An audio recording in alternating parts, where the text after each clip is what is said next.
Ladies and gentlemen, children of all wages, welcome to this year's edition of Countdown to Kickoff, where as opposed to last year, we're going to do a deeper dive into the history of Oregon Duck football and all their opponents on the schedule in chronological order until we hit opening kickoff day. This week is week 4, and it's USC, the first game in Big Ten conference action after the early season matchups that are taking place. Enjoy the show. Foot race to their sideline. Touchdown, Oregon! Oregon and USC are two OGs of the Pacific Coast Conference, which then became the Pac-10 and then eventually became the Pac-12 that it is today. Their first matchup was actually in the inaugural year of the Pacific Coast Conference in 1915 in Los Angeles, California, where legendary Duck coach Hugo Bezdek led the Webfoots, which they were called at the time, to a 34-0 shutout victory over the Trojans.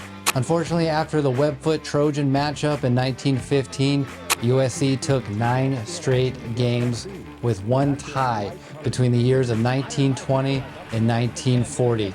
USC's dominance as a program was bubbling under the surface, while Oregon was dealing with multiple coaching changes after Bezdek left and rebuilding their program after going on hiatus during World War II. In the 40s, USC basically won 2 games for every loss to Oregon until legendary Oregon coach Len Casanova got Oregon back on a more consistently winning track. The highly competitive dynamic between the Trojans and the Webfoots remained the same during the Casanova era. However, that changed a little bit starting in 1966 when Casanova was then promoted to athletic director at the University of Oregon. Now, the good things that came out of it was Casanova then oversaw the construction of Autzen Stadium, where they moved from playing at Hayward Field to the newly constructed football stadium dedicated just for that sport in Eugene.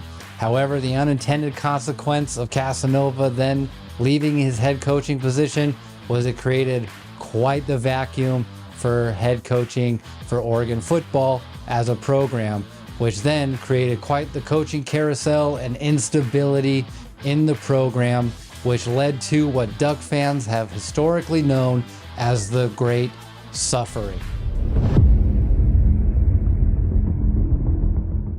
The Great Suffering was absolutely the lowest point in Oregon football history.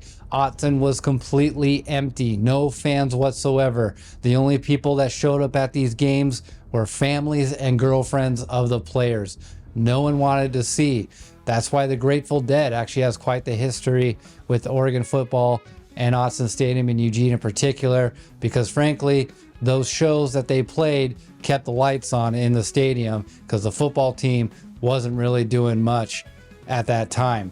And actually, Oregon was at risk of being completely kicked out of the Pac-8 at that time. As Oregon was drifting into the Great Suffering, USC as a program was going into the complete and total opposite direction, going from perennial powerhouse in college football to certified blue blood, pumping out multiple national championships and Heisman Trophy winners like Marcus Allen and O.J. Simpson. The only silver lining for Oregon Ducks during this time was 2 years in a row they held O.J. Simpson to his lowest rushing yards record in those 2 games that they matched up.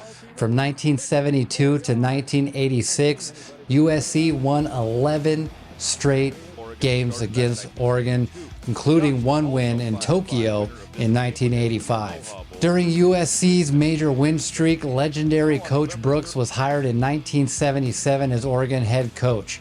His rebuild was slow, but the reason he wasn't fired at Oregon, he never lost in the Civil War game. That was including his time as a defensive back for the Oregon State Beavers. The playing field at Autzen Stadium wasn't named after him just for no reason. During his long tenure as head coach, Rich Brooks became a milestone head coach, either getting rid of old curses or creating new milestones as they come along.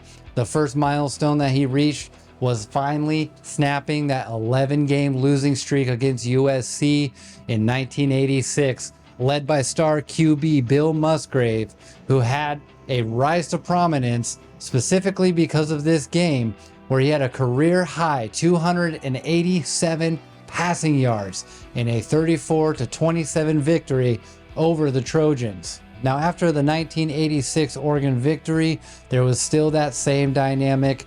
Oregon hadn't quite changed everything yet. They were still kind of Oregon, but there was quite a light at the end of that tunnel. And USC were still the kings and the kingmakers of the Pac-8 at the time, and they weren't going to give that up quite easily, only after one game. So USC, they took the next 4 matchups, but that changed until the, again, 1994 magical Oregon Duck football season. While most Oregon fans universally see the pick against Washington, Kenny Wheaton's interception, as the single-handedly most important play in program history, there was one arguably as significant interception that Kenny Wheaton had a few weeks earlier against USC in the Coliseum, where Oregon won 22-7. Showing blitz. Now they back out of it. Johnson with time. Over the middle it goes. Grace, he's got it at the 25-yard line. No, it's picked off. Intercepted by Kenny Wheaton, the redshirt freshman, still on his feet to the 35-yard line, and a flag goes down. This Kenny Wheaton interception was not just important simply because they beat USC in the Coliseum, but also during this season in 1994, Rich Brooks' coaching seat was getting hot. They were looking to fire him as Oregon was underperforming a little bit. And 2, this underclassmen secondary then established themselves as one of the best secondaries that Oregon has ever seen, and very, very competitive, and carrying this team eventually to that Rose Bowl game appearance in 1994 against Penn State. It wouldn't have happened if not for that performance against USC. After the 1994 matchup, USC and Oregon didn't see each other for the next couple years, but they found themselves playing again starting in 1997. USC took that game, but then after that, 1998 through 2001, Oregon won 3 straight against USC, including a thrilling triple overtime last-second victory against the Trojans in 1999 in Autzen Stadium. Went through the extra point, but this is kind of new territory for him. From 27 yards out, straight on. He hits it, and Oregon wins.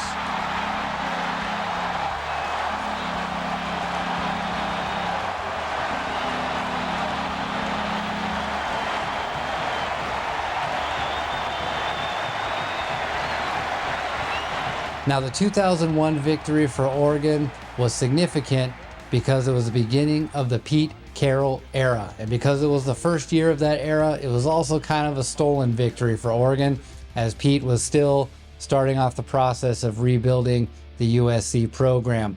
Now, Pete Carroll quickly rebuilt this team, getting them back on dominating track behind the electrifying Reggie Bush straight out of the backyard here in San Diego. And NFL-ready defenses featuring Oregon raised Troy Polamalu, Clay Matthews, and Brian Cushing.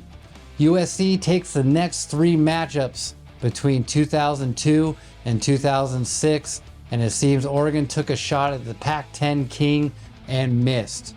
That was until 2007. It is the most anticipated game in the 41-year history of Autzen Stadium here on the campus of the University of Oregon in Eugene.